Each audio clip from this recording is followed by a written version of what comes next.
कांकेर मां उद्यानिकी कृषक प्रशिक्षण राज्य पोषित योजना अंतर्गत शासकीय उद्यान रोपड़ी कन्हानपुरी में 3 दिन के प्रशिक्षण रखे गए। जी हाँ, पहले दिन कुश कुमार सिन्हा अपन अनुभव ल किसान मन ले साझा करी। महिला समूह आदर्श गौठान ग्राम श्री गुहान के द्वारा घलो अनुभव ल साझा करी गई। दूसर दिन में जम्मो किसान मन ला आदर्श गौठान ग्राम श्री गुहान के भ्रमण कराई गई।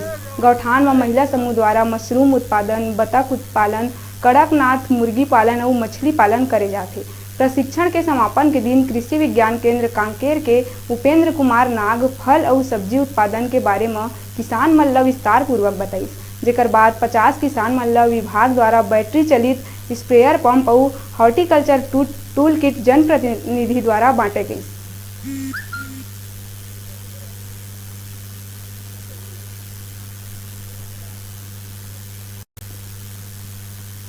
जो सब्जी बाड़ी है, टमाटर है, भाटा है, भिंडी है, इसके बारे में विभिन्न जो अभी आधुनिक तकनीकी है उसको अपना करके हम उन्नत तरीके से खेती करें, जिससे हमें हमारी आमदनी बढ़ेगा।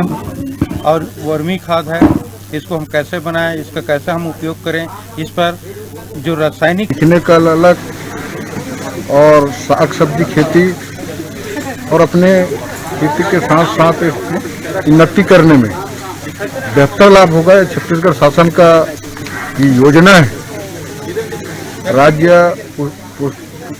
कुपोषित योजना अंतर्गत 3 दिवसीय कृषक प्रशिक्षण निर्धारित योजनाएं हैं जो कि प्रतिवर्ष संचालित होती है। और इस वर्ष हमने प्रशिक्षण को एक अभियान के रूप में चलाया है कांकेर जिला में, और एक सुसंगठित अभियान के तहत पूरा प्लान करके पूरे विकास खंड में 3-3 दिन के अंतराल से प्रशिक्षण सुनिश्चित किया है, जिसमें कि एक प्रशिक्षण पर 50 किसान निर्धारित हैं और 3 दिन दिया जाता है। सब रुका था एक छोटकुन ब्रेक लेहे बार आप मन देखत रहो न्यूज़ 36 लाइव छत्तीसगढ़ की आवाज़।